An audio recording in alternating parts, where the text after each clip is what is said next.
olengera kimu kiwomvu nengera omupangisa nabafulumize bweru abange pasa damu wetegereze walalo abange pasa damu wetegereze nengera omupangisa ngazimbye enyweye abange pasa damu wetegereze nengera omupangisa ngasula mu nnyumba eyiye owange pasa olengera kimu kiwomvu nengera omupangisa ngazimbye kalima engera bica ebiribawo engera bica ebiribawo engera bica ebiribawo engera bica abatakaba wetekeyokaba abateyegunda engera bica abatabunga wetekeyokunda abatazunga wetekeyokuzunga Ezekeri wanji Ezekeri Musumba Yiga wanji sembera ko wano mu maaso mukama wange wetegereze mu kiwomvu abange pasa gwe olengera ki mu kiwomvu abange pasa mbuza olengera ki mu kiwomvu abaana ba kitange badibidde ku lujja wange pasa olengera ki mu kiwomvu abaana ba nnyabo tudibidde ku lujja abange pasa mbuza damu wetegereze abaana ba maama batuzaala mu buzaazi abange pasa damu wetegereze abange abange pasa damu wetegereze abaana ba nnyabo babakubye empeta abange pasa damu wetegereze nengera mpaka mu lujja lwa kitange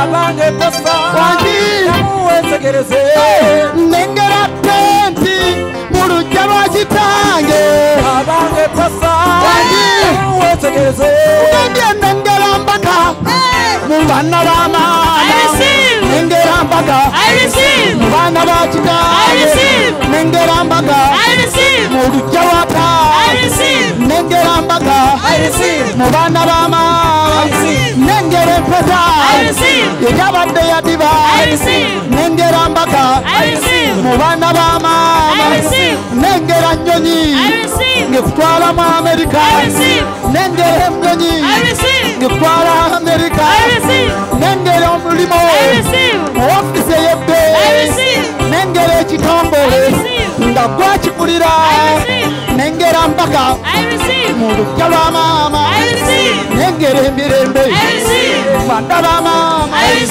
nengera omukisa mu baana b'amaama nengera emirembe eri abaana b'amaama ababadde baatiba kati babatwala mbaga abadde basiraana balina omukisa abaana b'amaama mufune essanyu ekiseera kituuse wabeerewo emirembe ekiseera kituuse wabeerewo okugonyesebwa ekiseera kituuse wabeerewo emirembe ekiseera kituuse mu baana b'amaama omwoyo gw'okusuula guddeyo gye gwaba omwoyo gw'ekidibo guzzeeyo gye gwaba kawabeerewo emirembe kawabeerewo essanyu kawabeerewo okweyagala mu baana b'amaama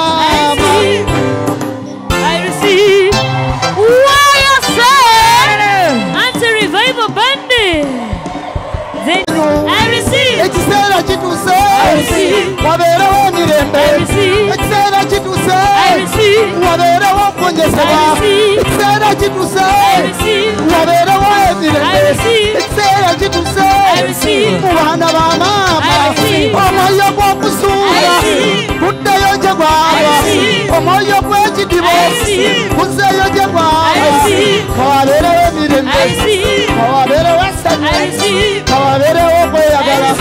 bana ba mama I receive. Awo nebyaliwo mbirengera ke kayimba ke bayise nengera bijja revival band abana ba mukizimbe bana ba munyumba ate nga abaddali ku gita gisuna bamise Musumba Yiga sinyabizayo ebyo nno byebimu ebibera mu revival band bulijjo bajiwulira ko naye ekigenda okubeera wano ku Sunday ndoza njagadde nsokemba samplingeko akakayimba ke kanyingizaawo nengera bijja Esaawa yonna zijja kuba zifuluma zijja kubanga tuzisabukulula wano ku ABS TV tosaanidde kubanga osubwa ekigenda okubeera special service olunaku olwa Sunday ebyo bino byebimu ebigenda okubeerayo amanya gange yenze naabwe Joanita omwana omunyankole yekka mu kizimbe kino ku ABS TV mbalabuuzaako nti musibyeyo mutya Yesu waffe yeebazibwe leero olunaku lwa kutaano Lero banaye nina musanyufu nnyo kubanga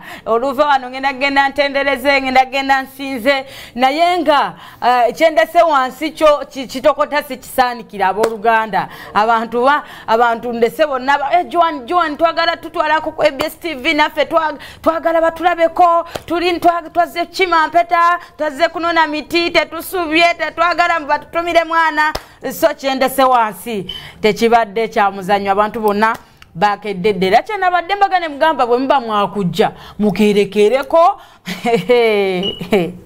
wanjogerera wano nina abagenyi bansanzawo wansi nga nyambuka nga bwe nabadde nabagambye olwanda bye ne bagaa Joani go watugamba nti bw'onooba ojja olwokutaano abana ababakedde naye nga abana ntwalekaani kuba badde bangi kati nibansuule n'ekigo bano nno ngambye nti kanonyemu ab'olulimi lwaffe kubanga nange neeyagaliza olw'olumu naye ngenda kusaba bababuuzeeko ate tugende mu maaso amazina gawe nyabo banyeta mukyala birungi Aisha okuruga Isinjiro endinzi waruga Isinjiro endinzi kana harokwe warugayo otamangwaga ntembere motoka niza kukwata empeta akuba empeta egi ndifuneremu ebyamagero bingi ekina nisaba abokundeeba TV tureba mu kamera hariya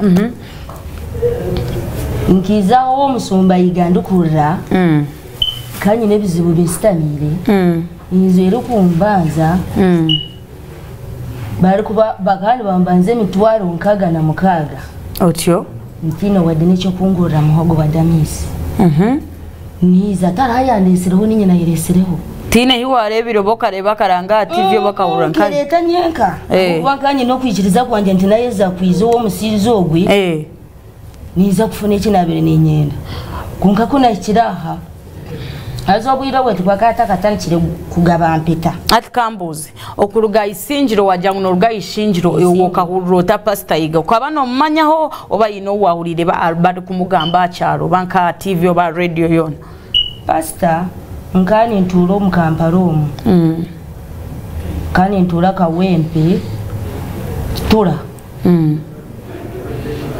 tihare nawo hiya wayambukira wa spinko ni no wa Salongo omusizo unabe nitula wanzuze yene bamwita Salongo otyo tarata kumanya wayambukira wa spinko ato ruga Isinjiro je kanze kureba omushija wa Katonda okiza kugaruka Isinjiro omusiza waranga nuwe yansindikira Isinjiro ngongaruke yo omuka mandi yo ninkomorere mbozi nkomororera kuri izira ndukura bari kumbanzo bwe naronze cyo gukora kimbuzire banyibire cyahwire ne yireta siza waranga yagira ati yansabira yanjye ati iroko gende mukama naza gukora icyo kwenda naguma nintambuze bigere ningaruka kunu yani ntaha ningasambuze bigere ningaruka kunu ya kuri wabire rumwe yasabise yagira ati nomanya ikikomere necyo muka banzo tahuwanye necyo muka Isinjiro garukeyo otyo ugende bazori bibi kufumwanya kuna ikironka sango mukade wanje akaba imumbera ziyabira mwisi kazitari zamwe mama wari kuzara ari kunzara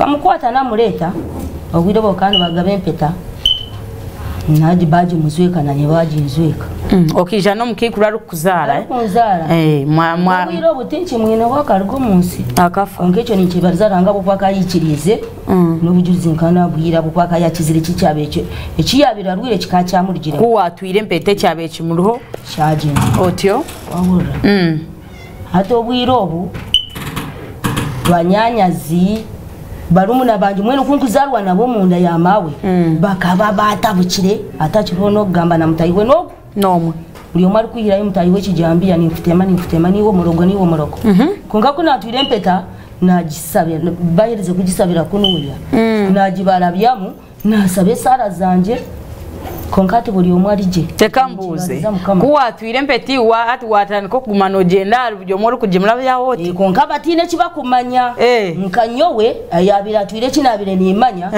nkagenda buli omwe ayabunabire mukawonti nyonyi hayempeta ya chikolohota ati ngo kutustama hanu twena ati nyonji yayonji tekanti karu kumndine nzine oyinibiri nezindi ziriyo munaka zirinka kamunana njiteka honje ante mukama nyendo kumuraba na ba mawi omwe kwatsa onkoti kumboriyo no oyine byokushaba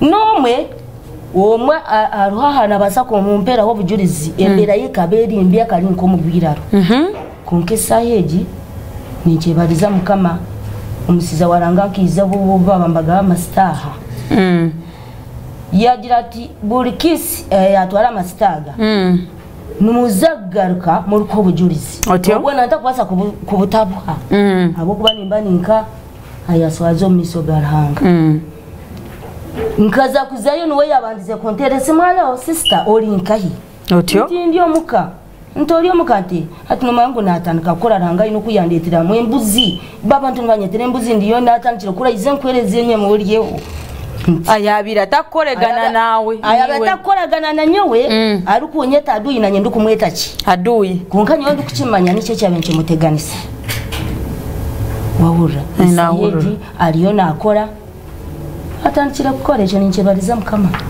abwe mpeta yuwa mutireho konka we cyatakumanya cyatakumanya abo Ruganda waliwo kati abatategera Ruganda ngaho bagambo bakati banu bali kuchiyate sawe yo Mwende badeki ono mchala aze kuwera katonda we bujulizi nti yajja wano nga family ye tebakwatagana nga bo balemererwa atenga naye yali yalemererwa nga ali bubi nnyonyonyonyo najja Musumba Yiga namuwe empeta kati bwe yatwara empeta najitwara isinjiro libiri mu party za Western kati nagenda nga yita mu Baganda be bonna abali nga tebakolegana nga buli gwatukako atuka amutusako empeta najimutunuzaamu namusabira naye kati ye wayogerera agamba nti kye yali tasubira mu mpeta eyo nti Baganda be bonna ate be bamukubira essimu nga bamugamba nti sister twazemu kukola sister kino ne kino kati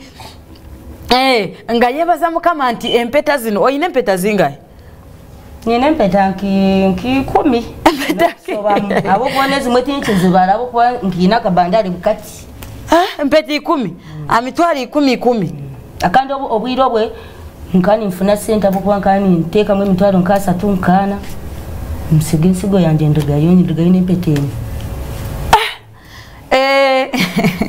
inti ye wayogerera kati okuva lwe batandika okugaba empeta wayogerera ewaka empeta zaye nayo tazimanyi muwendo naye nga buli bwe bayogeranga nti jangu okime empeta jangu okoleki jangu kati okime empeta y'omulundi guno nga jja oba nsigo mmeka ye agambye yakwatanga mitwalo 3 basaba 10 naye yaleetanga 3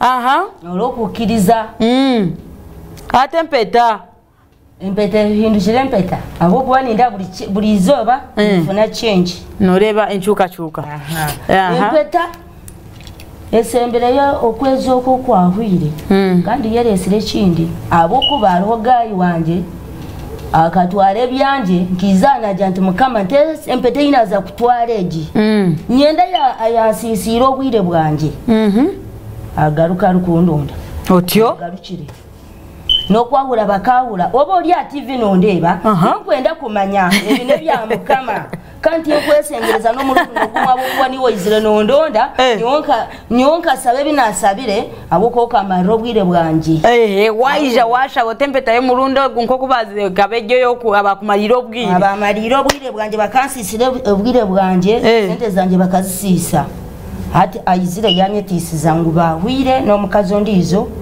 nayenda garuko wanje namugira nti nanye okugaruko wanje nimbanza nakutwala wa muzeeyi stere wakabajjo omushija akabajjo omukazi akabajjo omushija hati bakawula omukyala yatwala ebyeye n'ondiizo yatwala ebyeye yizo wanje twahwire hati nyenda nize nguzeyo porotemwe nize nkugurro wawe ninga wagarikirewo Musumba wawe omugambira nsabire ngaruke Somalia luteyinda agarukeyo nkore byawe mbirete namujanti ntubanza nakukiriza nakutwala wa muzeeyi wawurra ayizire na Joan nyoti nkwabujuruze bwekisiru ayizire yamara wanje birobina konke birobina atine kyakombaho nkamugira ntotakambira kyenkwenda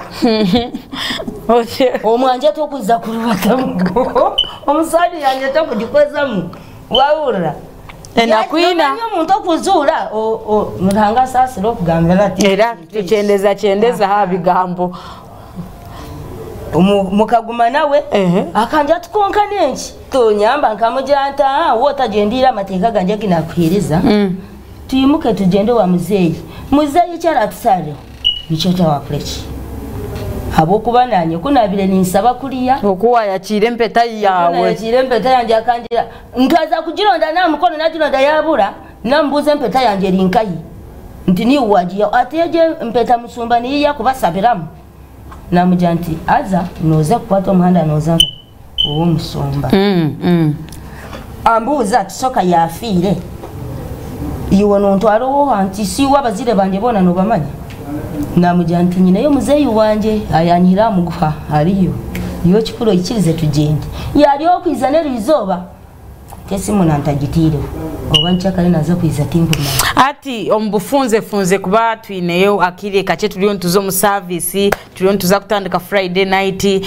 nyenda kandi onyamba iwe nko kuwafunira empeta okaterera okafuna mwenjawulo na nyendo nyetera abantu bo witu nakweshengereza abakiriyo ekina ninsaba abantu ba isinjiro ndinzi mwina kantako kugira ngo owo Musumba Yiga natugura ngo nabagura taka tuguraga kandi otarayandesire wo wa Musumba ngo igendo wayiga ozo kusabirayo isho nyenda nkibagambire kuyanera izoba numugira ngo ito ntuhinduka kutukiko kiro tuhinduka ne bababiya uyiwe izire oyerebere okakase nekitufu nebikora ninga tibikora wawura nanyo mukwiza nkiza ndukomanya nibiza kunkora ninga tibikuza kora konko mukwikiriza kwanje nkajya ntaharanga no nakora ki nuho nasibira yari enkomerero yentandikwa yanje nuhaho nagomera omukuguma kwanje nuho ni hiro buhanguzi ati nanisaba abantu bisingiro bukanga mwize wa Musumba Yiga mwine bizibu byingi nadirabo mu ndinzi mwine bizibu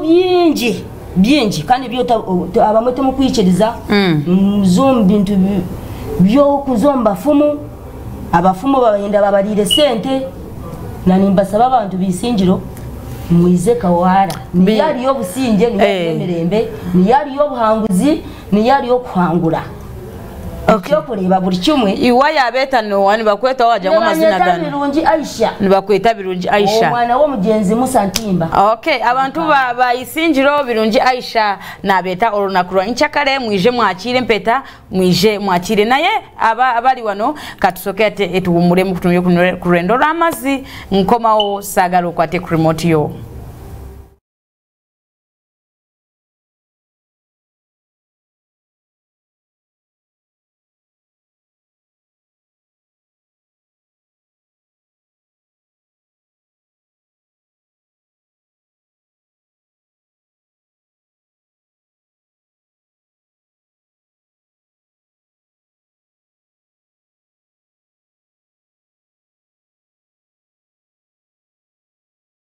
Munasonyiwa ikirosaze exibange ya musosore Ulira boyfriend ya musosore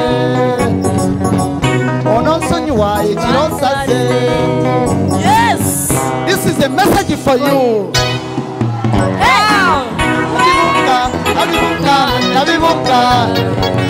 Nabibuka ebyekimale nabibuka ebyasire kwini nabibuka ebyokunywa shishe nabibuka ebyokunywa bia nabibuka ebyaba boyfriend nabibuka namuzudde oyo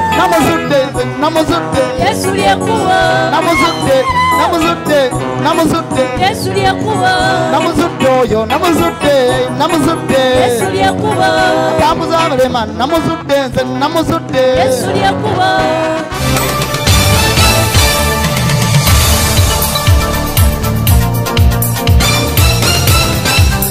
oli mukulaba television ABS ekuwumuza ebirowoozo. Hallelujah. Amen. Chukiramu mugenti olw'omukaaga lwa wiiki eno. The Saturday of this week. Nga Mwenda. On 9th. Lunaku lwa mpeta. Is the day of the ring. Ate era ddamu kimugambe. Tell him once again. Nti n'olwokutaano lwa wiiki eno. The Friday of this week. Tugenda kusula Kawala nga tusaba. We are going to spend the night in Kawala praying. Ate nga lwe lunaku olw'oggaba emiti. It will be the day of the giving out the seedlings. Omuti gw'ogenda okutwala osimbe mu kibanja. That you are going to take and plant into your plot. Omuti gw'ogenda okuumira mu baketi yo awantu w'opangisa. You are going to keep in a bucket, a place where you rent. Buli gye gunaakomyanga okukula. The more it is going to grow. Nga nawe ebyenfuna byo bikula. The more your income will grow and grow. Buli we gunaafulumya amakoola amalala. The more it is spread other branches and leaves. Nga nawe bizinensi zo zigasiwa. The more your business will expand. Ku lwokutaano lwa wiiki. Friday this week. Buli muntu yenna jangu ofuna omuti. Come and get your seedling, everybody. Ogw'endokwa. Omuti ogw'omukisa. The seedling of blessing. Ogufuna kwa bwereere. Forgetting it, it is free of charge. It is free of charge. Saturday this week is the day of the ring. With your seed of 100,000. Sunday this week. We have a special service. Come and see the service full of God. Clap for that. أعوذ بالله من الشيطان الرجيم. السلام عليكم ورحمة الله وبركاته. نزسك محمد مرشدي ومسوي ودوا نسانgi bwanda bingo wewe nali nekizibunga kyakulimirako ntukirira mbera ko ABS TV buli lwakubiri sawa 5 ezekiro tosuka programu yawe wa hadha. Assalamu alaykum wa rahmatullahi wa barakatuh. الرحمن الرحيم.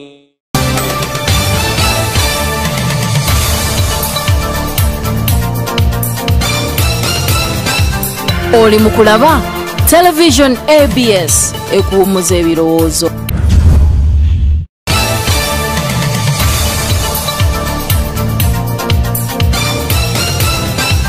oli mukulaba television ABS ekuwumuza ebirowoozo.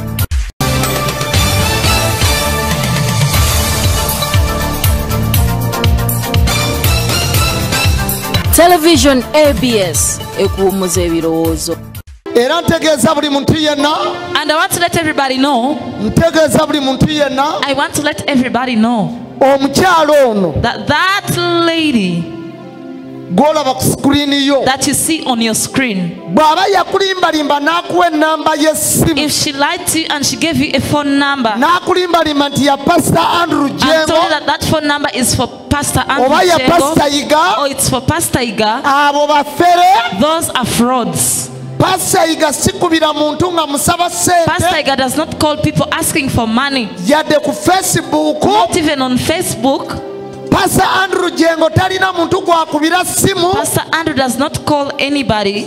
Ntinga musaba sente asking for money, yadde ku Facebook, whether on Facebook or what. kati so saagala abantu mwenna mulimba Therefore, I don't want you to be lied bw'oba to. gy'oli eyo nga badde Maybe bakulimbalimba you're there, you were confused and lied kubanga to. abafere bano bagaana n'abantu okudda okusaba Because this fraud stopped people from coming to ng'oli eyo church. bakugaana okusaba You're there, they refused you to come to attend oli prayers. akulimbira ku ssimu Someone is telling you lies over the phone, oweereza sente zo and you send your money to Oyo that person. mufere. That's a fraud. era omufere gwe twakakwata mu kyaki And the fraud we've just omufere confirmed, gwe twakakwata mu kyaki the fraud we have just confirmed in ye church mukyalo ono is this lady. sitegedde manya ge ye Jasi. ye mukyalo ono era amanya ge yeeyita Jasi. She calls herself Jasi. So bw'obanga yakulimbalimba If she lied to you n'akuwa enamba y'essimu and she yonna gave you a certain phone jangu number, ekawaala otuwe come to ripooti eyo. Kawala and report to us. God bless you. Kama kwenye mkisa.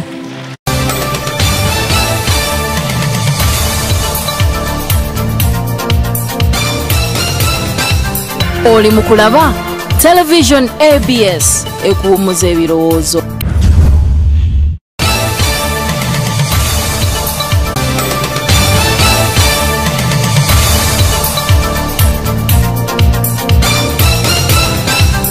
Oli mukulaba Television ABS ekuwummuza ebirowoozo. Television ABS TV ekuwummuza ebirowoozo buli w'obeera wonna oba oliwa yo ebeerawo okuwummuza ebirowoozo. Mbakulisaayo nnyo ate mu kuwummulako kwaffe bano badde bazze kuweera Katonda waabwe obujulizi olw'empeta ze batwala. Ono tuwulidde bulungi nti ye yakatwala empeta ezisoba mu 3 oba kati ali mu ssente meka naye nga ye yalinga asasulira mu mitwalo 3, 5, 2.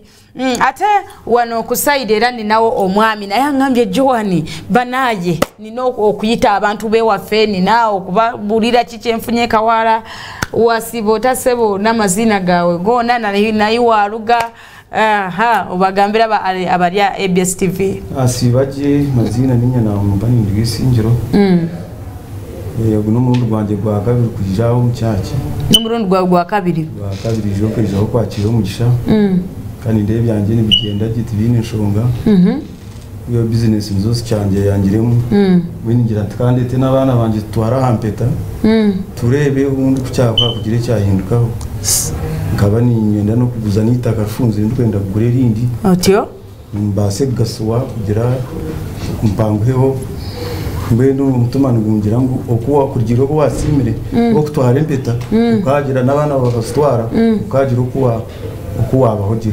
atkambuza ngo niteko kubaje notekwa kubaje atkambuza wiwareta abana bawe niwe byomo wija kumwakirira empeta yeyo abana banga habo babiri abana babiri nawe wakashatu mwene wija kwakira empeta 3 murundi gumu warugo mu kicweka cyari isingiro ni waruga isingiro wow nyetera abantu bayishingiro bije bakire miti bije bakire empeta nyicakare bete bambi oshanga bakarara bakwija ombazi kutoira amashitago mugisha kagenda ndine kintera mukono nagenda je ndi umukushaba no kusima konkani ndeba arwe impinduke rupongerwaho so nawe cyo mwije nyicakare mwakire mwakire miti emiti yone ineyeri izo bantu kugitware rizo mwakire mpeta rero tufuno businge no kuganirwa mbitukora no kuganyirwamo okay mwebare kwija kundebaho mwebare kutukunda Pastor igashimwa muhayo kakarozo cyo bamutakumura musaho kushaba nyonka mureba hana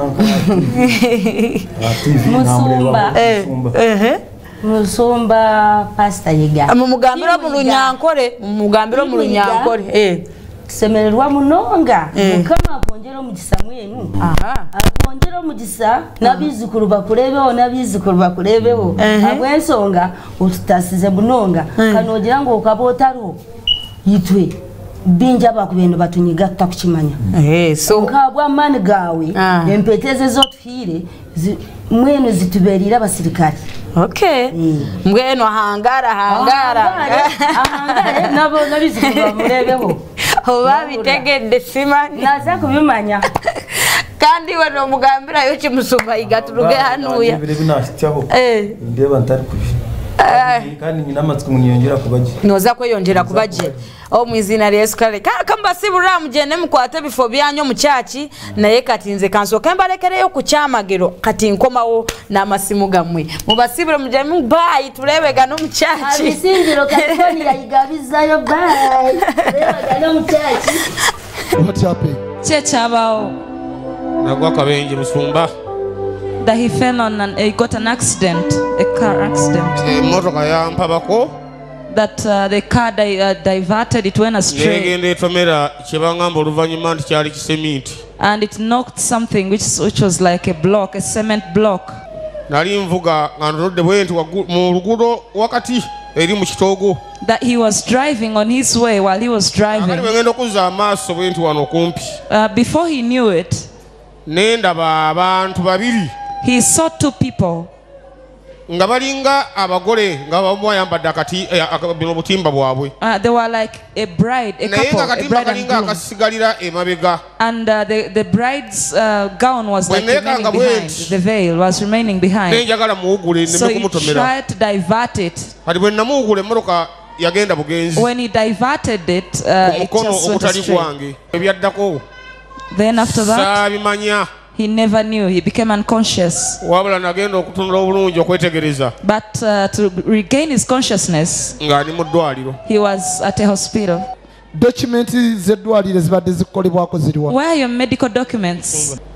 Elisa Medical Center waliwo Dr. Mukwano gwange bamuyita Dr. Vincent Kamara.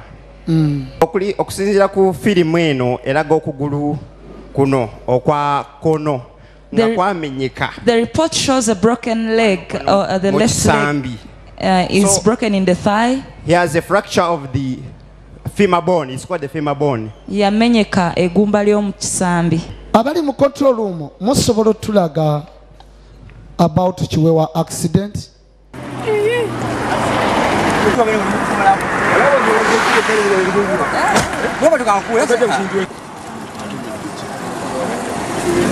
Chuli jobe munyanga ndabawe wange ingaba balisi batangata kusibala bari babade no musajja ngawa kadali ngaba sana ninga batambula ambula ngamba kambukule sate sizemo baraba ngirwa yo saitize ngenda saitize wafu makati kati wa mumwe nakataka kenjagalo kula nenga nchano nyaka namuza karibu mukubire simu nakabadaka nabo yandika namuzizana ngamba ali bujjuko n'ekyo sanenzira ebujuko munonye nengezo kulanga kubisimu yenga mbatiriko ngamba kanzi kangule mwana kacupa kamungira nkanywa ono biri nabunywa ngatuseka nengenanemere ngamba kanzire kakati mbadde nkomawo kusanga abagole ababadde basaliko ngawunga nga ku kitogo wabula simanyi obawa nengezo ndabiyo ku kitogo waliwo abagole abadde basala olukunda awo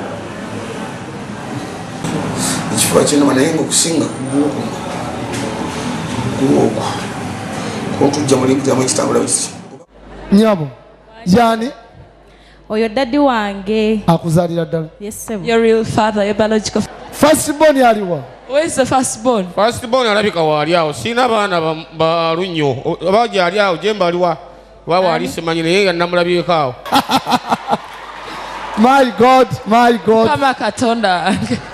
Chiwewa oba wali onywedde nali sitamidde okunywa kulala n'okutamira kulala. Now kati tosobola kuyimirira tosobola kutambula. Can't you walk? Tekusobola era ono mwanyinaze ono gwenzirako nno yabadde mu ddwaliro nga nzijanjaba ne bawala be ne batabani be. Okay.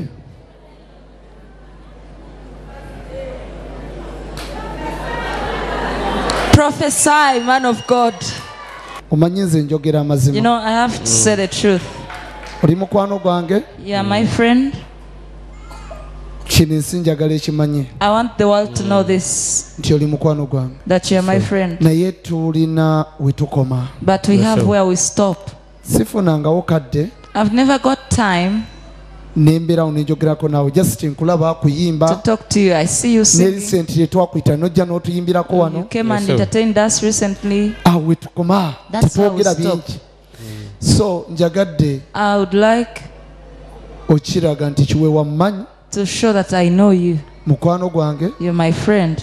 Ne waliwo but there's byesituukanga kaunti njogere naye things I have never reached to discuss. Ngabula bayimbi bawalukaga bonna mikwano gyange. Like all musicians are. Naye Mukama alina kyandaze. But it's something the Lord has showed me. Waliwo omukyala. There's a lady yalemera mu nnyumba yo. Who insisted in your house. Yabba ebintu byo bingi. She stole many of your property. Njagala ombuulire ku mukyala oyo. I want you to tell me about that lady.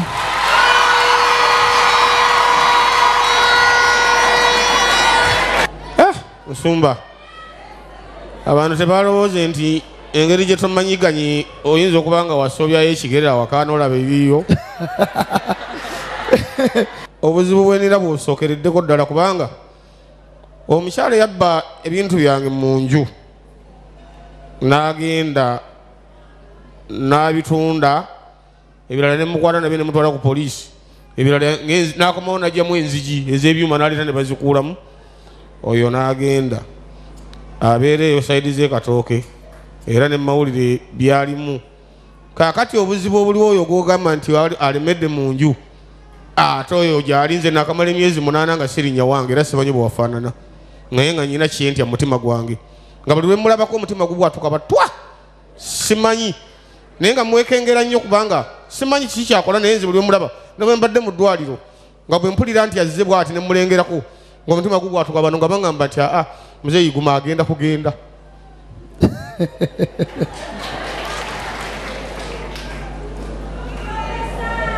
There is a problem of land. Waliwo obuzibu bw'ettaka.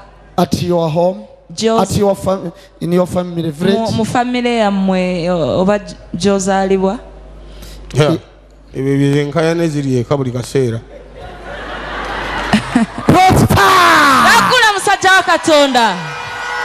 Right now chiwewa njagala kulaga. Newe togerera, I want to show you. Nti siri muntu wa bulijjo nga bulijjo bwe mubadde munda. I'm not as normal as you've been seeing me right now. Wavudde kuki okusalawo okujja wano? What caused you? What made you come here? Era kintwalidde ebbanga ddene mutima gwange bukyangwa kabenje ku Lwokutaano ngaba empiso nzikooyi okugulu kunuma okufa obufite tekuna eno mukundi eno nze samanyire byakwebaka wansi bannaye omusajja namanyirako yenjerera akati bambeera katanda ngenda okulya emotoka ziyitawo gamagamba noyo bamututte nembagamba banengenda kukola nti okuwonerawo ka abantu abajja okundaba waliwo abanambudde ne bajja okunnambula baga naye sala amagezi ogende bakuyunge bajja kukuyungira wiiki simanya nga 2 omulala nangamba jangu ogende bakuyungire gye bayungira bigi ayi ojja kumalayo wiiki nga 3 bano abaana bange ne bangamba naye taata waliyo n'omulala adda kuwono lwakuba bonna bwobasanga balinga nga bana naye bwobasanga tobaawula kakati ne bangamba naye taata ogwo omulembe gw'okuddamu ebyo ebidagala genda okole biki gwaggwako bagambye busimanya guno omulembe gwabwe gwa .com ne baŋŋamba tugende tunoonye ekkanisa yonna weeri bakusabire ojja kuwona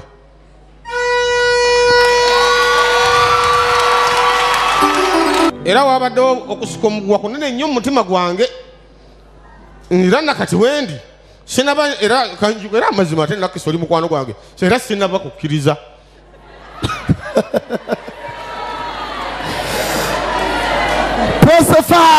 nakula musajja wa Katonda. Okay. Kale. Now, kakati. Katonda nga bali ow'amaanyi. As God is powerful, njagala Katonda gwe nsinza. I want the God I worship akulage to show you nti wano e Kawala that here at Kawala waliwo Katonda. There is power. Pain. Obulumi. Okugulu kwonna owulya kwonna kujjudde obulumi. You feel you have terrible pain. Mpaka eno. Ne mukiwata eno yonna bwe wati eno era babadde abasawo baagala kumpa kino ekigundi ekisiba eno ne mbagamba bano abaana ne bagamba nti temukimuwa taata waffe mumuleke tujja kumwejjanjabira ne bandeetera. Okay, nzikiriza accept nkuteekeko empeta eno. That I put this ring on you. Tonyeenya nnyo. Don't shake a lot. Kanjiteekewaawo. Now kakati nga njogera ebigambo bino eno nga naye wanzita nnyo naye obateekeyo endala Neyo ntekeye empete endala. Keberao. Let it be there, don't worry. Kakati mkulu Chiwewa. Ndagira obulumi okuyita mu mpete. I command the pain through that ring. Yawongebwayo maaso ga Mukama. It was presented before the Lord. Njagala empete. I want that ring to suck out whatever pain you have that you have in your body right now. Not tomorrow. Now. I want that ring to suck out whatever pain you've been having in your right life. Now. And the bones that are broken, I command them to join. Be healed. Be healed. In the name of Jesus Christ. Be healed. Be healed. Be healed. Be healed. Be healed. In the name of Jesus Christ. Be healed. Be healed. Be healed. Be healed. In the name of Jesus Christ. Be healed. Be healed. Be healed. Be healed. Be healed. Be healed. Be healed. Be healed. In the name of Jesus Christ. Be healed. Be healed. Be healed. In the name of Jesus Christ. Somebody say hallelujah. Somebody say hallelujah. Somebody say hallelujah. Hallelujah. Somebody say hallelujah. Somebody say hallelujah. Somebody say hallelujah.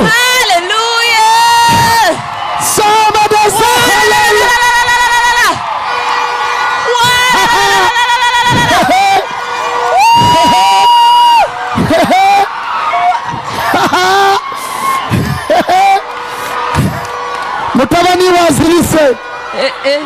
Mutabani wazirise.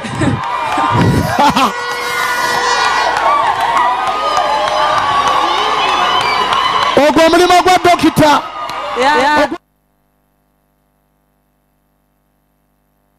Chiwewa emanyikyaki yaffe tesosola kati Chiwewa yagwa mu mbiko olwo era yavaawo atambula ebeera Friday night nga olwaleero era nga ne leero bweri nti Friday night kati gwe leeta abalwadde leeta abalema nga Chiwewa leeta boga nti bafunye accident tebatambula oba oli wa ddiini ki oba oli muyaaye oba oli muyaga naye nga mbabuuzaako mwenna we muli Sekadalawusi ye Anga Joani nkutaddemu emitwalo 5 essaawa ey'omwenda enkolera nnyo era naŋŋamba mbagambe manyife tetusosola mu madiini aŋŋambye mbagambe mugende abalombera edduwa Sekadalawusi era nga wenviirawo wano ku ssaawa ey'omwenda yagenda okubanga addako Sekadalawusi mumuwagire ate mujja kubanga mulabaho kunjawulo nga muterera nanga agenda nombera edduwa naye nja muleeta nja mukyazaako lumu oba musabira alokoke